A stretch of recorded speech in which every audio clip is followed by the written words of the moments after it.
Jim Rickards, the world is ganging up against the dollar. The US has been highly successful at pursuing financial warfare, including sanctions. But for every action, there is an equal and opposite reaction. As the US wields the dollar weapon more frequently, the rest of the world works harder to shun the dollar completely. I've been warning for years about efforts of nations like Russia and China to escape what they call dollar hegemony and create a new financial system that does not depend on the dollar and helps them get out from under dollar-based economic sanctions. These efforts are only increasing. In the past 4 months, Russia has reduced its ownership of U.S. Treasury securities by 84% and has acquired enough gold to surpass China on the list of major holders of gold as official reserves. Russia has almost 2,000 tons of gold, having more than tripled its gold reserves in the past 10 years. This combination of fewer treasuries and more gold puts Russia on a path to full insulation from U.S. financial sanctions. Russia can settle its balance of payments obligations with gold shipments or gold sales and avoid U.S. asset freezes by not holding assets the U.S. can reach. Of course, Russia is not the only country engaged in financial warfare with the United States. China and Iran are leading examples, but we can also add Turkey to the list after its latest currency crisis. Russia is providing these and other nations a model to achieve similar distance from U.S. efforts to use the dollar to enforce its foreign policy priorities. Take China and Iran. China is the second largest economy in the world and the fastest growing major emerging market. China has a voracious appetite for energy but has little oil of its own. Iran is a major oil producer, and China is Iran's biggest customer. But oil is priced in dollars and dollars flow through the U.S. banking system. Trump's Iran sanctions make it impossible for China to pay Iran in dollars. If U.S. sanctions prohibit dollar payments for Iranian oil, then Iran and China may have no choice but to transact in yuan, see below for the implications. Meanwhile, Europe has remained a faithful partner to the US and has gone along with sanctions against Iran, for example. That's because European companies and countries that violate US sanctions can be punished with denied access to US dollar payment channels. But now, Europe is also showing signs it wants to escape dollar hegemony. German Foreign Minister Heiko Maas recently called for a new EU-based payments system independent of the US and SWIFT, Society for Worldwide Interbank Financial Telecommunication, that would not involve dollar payments. SWIFT in the nerve center of the global financial network. All major banks transfer all major currencies using the SWIFT message system. Cutting a nation off from SWIFT is like taking away its oxygen. The US had previously banned Iran from the dollar payments system, Fedwire, which it controls, but Iran turned to SWIFT to transfer euros and yen in order to maintain its receipt of hard currency for oil exports. In 2013, the US successfully kicked Iran out of SWIFT. This was a crushing blow to Iran because it could not receive payment in hard currencies for its oil. This pushed Iran to the bargaining table, which resulted in the Iran nuclear deal with the US and its allies in 2015. Now Trump has negated that U.S. Iran deal and is putting pressure on its allies to once again refuse to do business with Iran. And Congress is again pushing to exclude Iran from SWIFT as part of a sanctions program. The difficulty this time is that our European allies are not on board and are seeking ways to keep the nuclear deal alive and work around U.S. sanctions. Europe's solution is to therefore create new non-dollar payment channels. In the short run, the US is likely to enforce its sanctions rigorously. European businesses will probably go along with the US because they don't want to lose business in the US itself or be banned from the US dollar payments system. But in the longer run, this is just one more development pushing the world at large away from dollars and toward alternatives of all kinds, including new payment systems and cryptocurrencies. It's also one more sign that dollar dominance in global finance may end sooner than most expect. We are getting dangerously close to that point right now. Regards, Jim Rickards. Jim Rickards, new reality of China's failing economy is coming soon. I've written for years that Chinese economic development is partly real and partly smoke and mirrors, and that it's critical for investors to separate one from the other to make any sense out of China and its impact on the world. My longest piece on this topic was Chapter 4 of my second book, The Death of Money, 2014, but I've written much else besides, including many articles for my newsletters.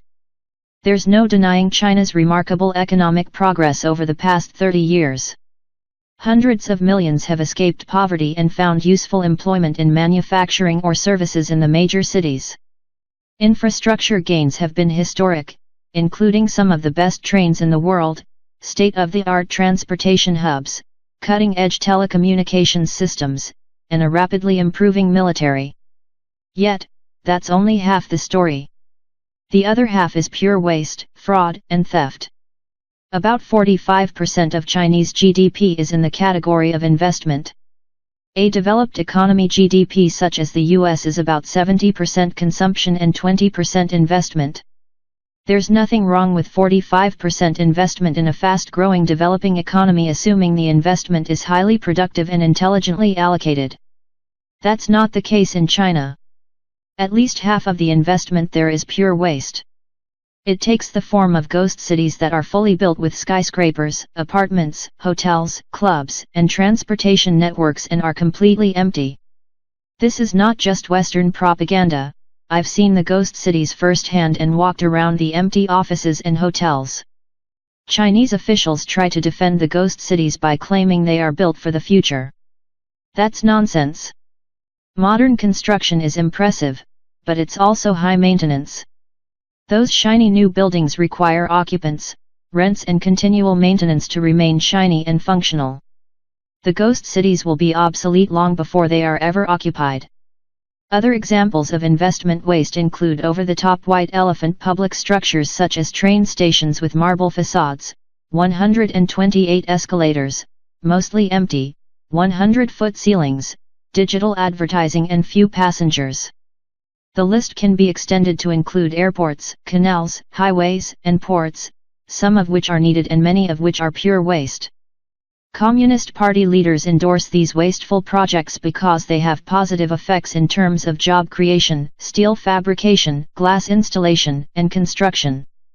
However, those effects are purely temporary until the project is completed. The costs are paid with borrowed money that can never be repaid. China might report 6.8% growth in GDP, but when the waste is stripped out the actual growth is closer to 4.5%. Meanwhile, China's debts grow faster than the economy and its debt-to-GDP ratio is even worse than the US. All of this would be sustainable if China had an unlimited ability to roll over and expand its debt and ample reserves to deal with a banking or liquidity crisis. It doesn't. China's financial fragility was revealed during the 2014 to 2016 partial collapse of its capital account. China had about $4 trillion in its capital account in early 2014. That amount had fallen to about $3 trillion by late 2016. Much of that collapse was due to capital flight for fear of Chinese devaluation, which did occur in August 2015 and again in December 2015. China's $3 trillion of remaining reserves is not as impressive as it sounds. $1 trillion of that amount is invested in illiquid assets, hedge funds, private equity funds, direct investments, etc. This is real wealth, but it's not available on short notice to defend the currency or prop up banks. Another $1 trillion of Chinese reserves are needed as a precautionary fund to bail out the Chinese banking system. Many observers are relaxed about the insolvency of Chinese banks because they are confident about China's ability to rescue them. They may be right about that, but it's not free. China needs to keep $1 trillion of dry powder to save the banks, so that money's off the table. That leaves about $1 trillion of liquid reserves to defend the Chinese currency, if so desired. At the height of the Chinese capital outflows in 2016, China was losing $80 billion per month of hard currency to defend the yuan. At that tempo, China would have burned through $1 trillion in 1 year and become insolvent. China did the only feasible thing, which was to close the capital account. Interest rate hikes and further devaluation would have caused other more serious problems. This distress might have been temporary if China had managed to maintain good trading relations with the US. But that proved another chimera. The trade war, which has broken out between the US and China, has damaged Chinese exports and raised costs on Chinese imports at exactly the time China was counting on a larger trade surplus to help it finance its mountain of debt. Now trade is drying up and China is stuck with debt it can't repay or roll over easily. This marks the end of China's Cinderella growth story, and the beginning of a period of economic slowdown and potential social unrest. The coming Chinese crack-up is not just theoretical. The hard data supports the thesis. Here's a real-time data summary from the Director of Floor Operations at the New York Stock Exchange, Stephen Sarge Guilfoyle. The greater threat to financial markets will come, in my opinion, from the slowing of global growth, at least partially due to the current state of international trade. This thought process is lent some credence by last night's rather disastrous across-the-board macroeconomic numbers released by China's National Bureau of Statistics. For the month of July, in China, fixed asset investment growth slowed to the slowest pace since this data was first recorded back in 1992, printing in decline for a fifth consecutive month. Industrial production missed expectations for a third consecutive month, while printing at a growth rate equaling the nation's slowest since February of 2016.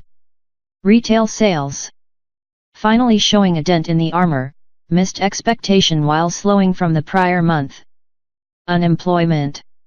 This item has only been recorded since January. Headline unemployment popped up to 5.1% from June's 4.8%. Oil production. The NBS reported that Chinese oil production fell 2.6% in July, and now stands from a daily perspective at the lowest level since June of 2011. China will not report Q3 GDP until October 15. The National Bureau of Statistics reported annualized growth of 6.7% for the second quarter. Depending on the veracity of the data, one must start to wonder if China can indeed hang on to growth of 6.5% going forward. This unpleasant picture Sarge paints is based on official Chinese data. Yet, China has a long history of overstating its data and painting the tape. The reality in China is always worse than the official data reveals. This slowdown comes just months after Chinese dictator Xi Jinping was offered a dictator-for-life role by the removal of term limits and was placed on the same pedestal as Mao Zedong by the creation of Xi Jinping thought as a formal branch of Chinese communist ideology. The Book of Proverbs says, "Pride goeth before destruction, and a haughty spirit before a fall." Xi Jinping now finds himself in precisely this position. His political ascension inflated his pride just as he now faces the reality of a falling economy and possible destruction of any consensus around his power and the lack of accountability. Trump continues to tighten the screws with more tariffs, more penalties, and a near-complete shutdown of China's ability to invest in U.S. markets. Turkey, Argentina, and Venezuela are large developing economies that are in different stages of collapse and threaten the global economy with panic through contagion. Yet, those three economies combined are not as large or important as China. Only Trump and Xi can salvage the situation with negotiation and reasonable compromise on trade and intellectual property. But, Trump won't blink first, that's up to Xi. So far, a spirit of compromise is not in the air. A spirit of Chinese collapse and contagion is.